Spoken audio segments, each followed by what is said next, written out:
तो दोस्तों, 2 हफ्ते के लंबे ब्रेक के बाद क्लब फुटबॉल फाइनली वापस आ चुका है।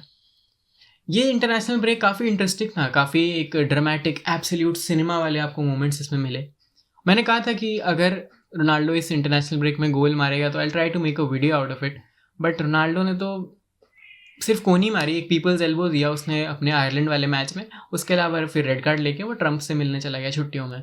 यही किया रोनाल्डो ने, काफ़ी अनइवेंटफुल इंटरनेशनल ब्रेक रहा उसका, but he is an exception. अगर आप आयरलैंड की ही बात करें, पोर्चुगल वाला मैच वो अपना 2-0 जीते, एंड हंगरी वाले मैच में दे pulled of a miracle sort of thing and qualified for the play offs. वो हार रहे थे मैच, लास्ट मिनट 90+6 पे उन्होंने गोल मारा ट्रॉय पैरेट ने। He had one of the best international breaks for a player, जो आप देख सकते हैं। उन्होंने 5 गोल्स मारे, it was a phenomenal break and he has taken Ireland to the play offs on his own back, he has carried them there. Apart from that, Scotland 28 years के बाद world cup के लिए फिर से qualify कर गए हैं Denmark को हरा के, जिसमें 3 फंटास्टिक गोल्स उन्होंने मारे, बहुत ही बढ़िया। मैकटोमिनी का अपनी बाइसाइकिल किक, अगर you must have seen the photos, मैं आपको क्लिप दिखाने की कोशिश करता हूँ।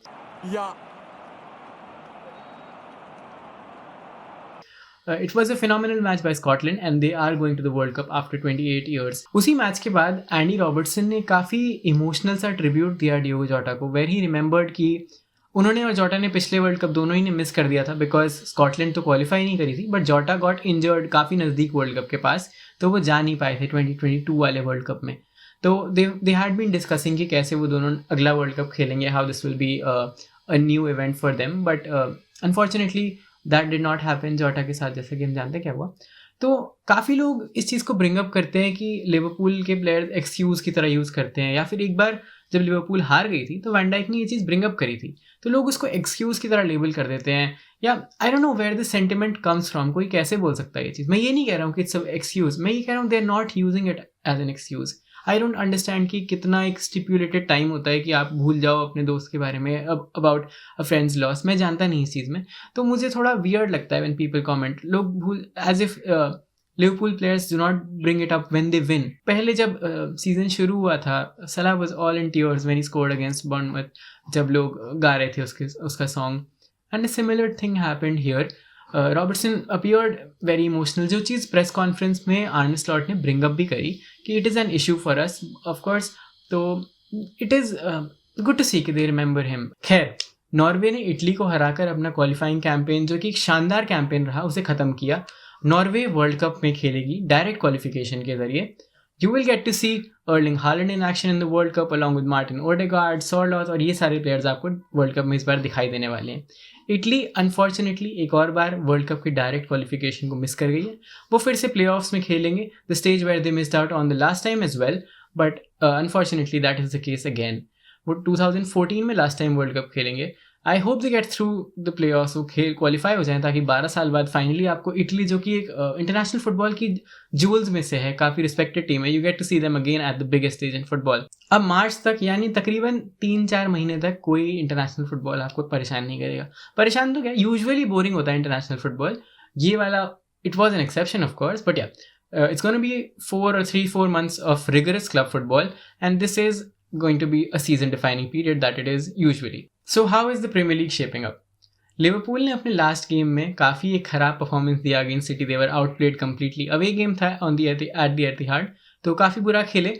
मैंने अपने पिछले वीडियो में कहा भी था कि ऑल्दो लिवरपूल अपने एस्टन विला और रियल मैड्रिड वाले मैचेस जीत गई है, but they are not statement games, या फिर they do not start the change, या फिर इन गेम्स से आप इन्फ्रेंस नहीं निकाल सकते कि the season has turn, the tide has turn, कि अब वो अच्छा खेलेंगे, बिकॉज वो गेम्स काफ़ी लिवरपूल के फेवर में ही चले गए थे, जिस तरह से वो खेलना जानते हैं। द सिटी गेम, मैंने कहा भी था कि ये गेम शायद डिफाइन कर सकता है कि ये कैसा खेलेंगे, do they actually know how to solve the problems that they are facing, and again they were not able to solve those things. Doku was absolutely blazing, जिस तरह से वो उस लेफ्ट चैनल में चल रहे थे, ही एब्सोल्युटली डिवार्ड कॉनर ब्रैडली, बिल्कुल दिखाई नहीं दे रहे थे। इवन इफ वो गोल नहीं भी मारते, he had a phenomenal game. Of course game change हो सकता था मोमेंट्स में, जैसे कि 1-1 हो जाता जब लिवरपूल ने अपना सेकंड कंसीड करा, उससे पहले अगर 1-1 हो जाता, 1-0 का गेम और 1-1 का गेम बिल्कुल अलग होते हैं ऑफ कोर्स, बट ऐसा बिल्कुल भी नहीं था पूरे गेम के दौरान कि आप बोलें कि 1-1 हो जाता तो लिवरपूल जीत जाती या कुछ और रिजल्ट होता। रिजल्ट शायद सेम ही रहता, वो गेम लिवरपूल हारती ही, बस सिटी की क्लीन शीट चली जाती, that would have been the only difference. अब वो खेलने वाले नॉटिंघम फॉरेस्ट को, which is the only team जिसको उन्होंने लास्ट सीजन हराया नहीं था. कोई वो रिजल्ट, एक ड्रॉ निकाला था, but the only team that they could not beat the last time. इस बार Nottingham Forest has been under 2 managerial changes, तो hopefully it's gonna be a different thing. जो उनके अभी वाले मैनेजर हैं शॉन डाइक, वो थोड़े डिफेंसिव ही हैं, तो it's gonna be similar, maybe similar to how Nuno used to play, जो इससे पहले मैनेजर थे. But it will be an interesting and difficult game because Nottingham is not a walkover kind of thing that they were under Ange Postecoglou. So it will be a difficult game, I think. But कुछ missing players हैं, जैसे कि Florian Wirtz नहीं खेलेंगे इस match में, Conor Bradley भी injured हैं, एंड फ्रिम्पोंग तो इंजर्ड हैं ही. तो it will be interesting to see whom Arne Slot deploys on the right back position. हो सकता है वो फिर से सोबोस्लाई को वहाँ डाल दें, but he has been phenomenal in the midfield. वो राइट बैक पे भी बहुत अच्छा खेले हैं, बट ऑफ कोर्स उनकी प्रेफर्ड मिडफील्ड पोजीशन तो है ही. तो it will be interesting to see कि लिवरपूल कैसे ये चीज़ सॉल्व कर सकती है. मे बी कैल्विन रामजी को वो लेकर आएंगे प्ले में, and he will be the player that starts on the right back position. I think क्योंकि अब एक रिगरस पीरियड है क्लब फुटबॉल का, तो I think this is where Liverpool season turns. जैसे कि मैं बोलते आया हूँ कि बहुत सारी नई साइनिंग्स हैं और इस तरह की चीज़ें हैं विच नीड टाइम, और रेगुलर खेलना या फ्रीक्वेंसी हाई होनी चाहिए उनकी खेलने की रेगुलरली. तो मेरे ख्याल से this is where the season turns for Liverpool. I think this is where the good time start for them. The only issue is कि जो उनके नेक्स्ट 7 गेम्स हैं in the period of 22 days, they just have 5 defenders to deal with them.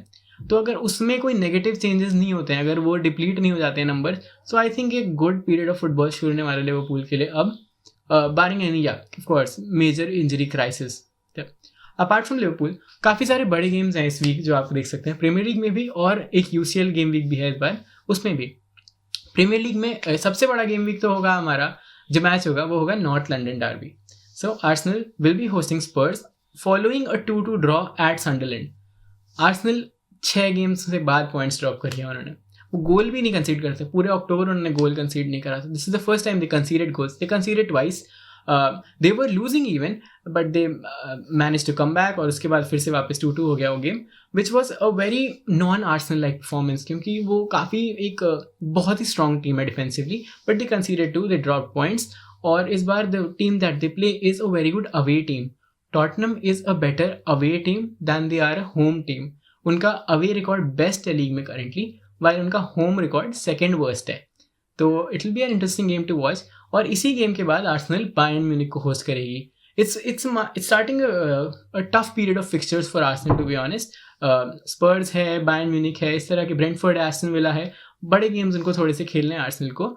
And the problem is that they are missing Gabriel, which is who is a very important player for them, not just a very important stalwart in defense, but also someone who is an incredibly important player for their set piece routines.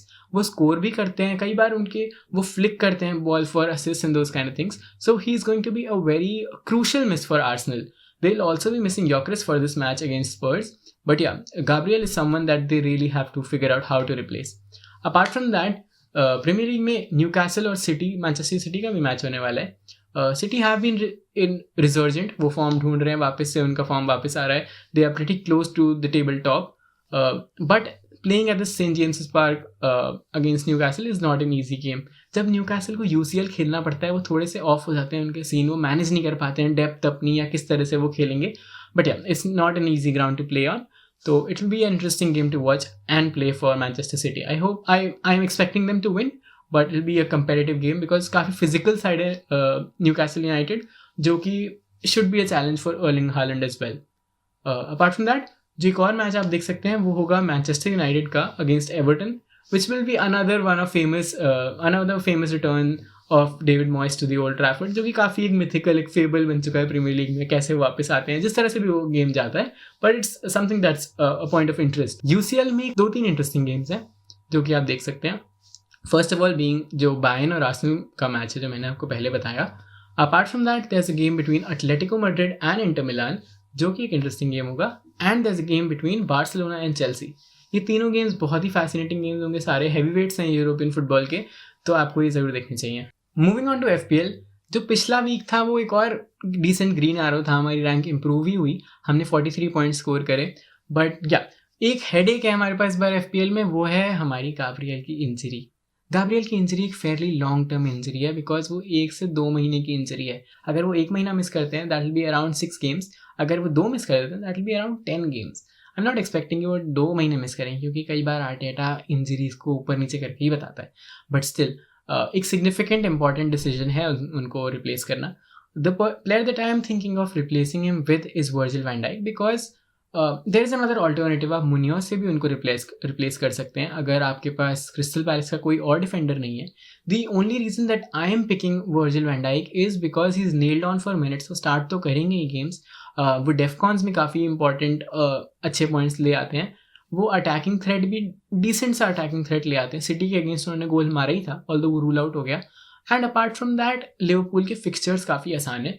सिर्फ इन reasons की वजह से मैं Virgil van Dyke को लेकर आया हूँ अपनी टीम में. But Munoz is a very good pick that you can definitely consider. मैं उसको काफ़ी टाइम से रिकमेंड भी कर रहा हूँ because of his attacking threat. तो yeah he is something that you can look into. Eventually I am currently holding on to Enzo Fernandez again because Cole Palmer फिर से इंजर्ड हो गए हैं. वो कुछ टाइम के लिए फिर से बाहर रहने वाले हैं. तो चेल्सी को अगर पेनल्टी मिलती है, the game against Burnley is almost a gift. काफ़ी इजी गेम होना चाहिए वो चेल्सी के लिए hopefully. And I am again उनके रिटर्न्स तो नहीं आए हैं but I am again expecting him to be a part of the goals. वो गेम में काफ़ी इन्वॉल्व रहते हैं, अच्छी पोजीशन में इन्वॉल्व रहते हैं बट वही रिटर्न वो नहीं लेकर आ पाए हैं. But I am expecting him to be on penalties again अगर चेल्सी को एक पेनल्टी मिलती है at Burnley. Apart from that Minteh is a player that again I am considering कि मैं अपनी मिडफील्ड में ला पाऊँ. I don't have a free transfer this time but eventually he is someone that I am looking to go towards. Maybe during the AFCON break जब आपको 5 transfers मिलेंगे free तब मैं शायद वो changes वहाँ तक पहुँच पाऊँ. But yeah, he is someone that I am looking forward to. So I guess that's it for this time. It was a slightly shorter video I think. But yeah, it's going to be a weekend and a midweek of very interesting games which you should really look forward to. I'll try to make another one of these videos next week. So yeah, until this time, see you.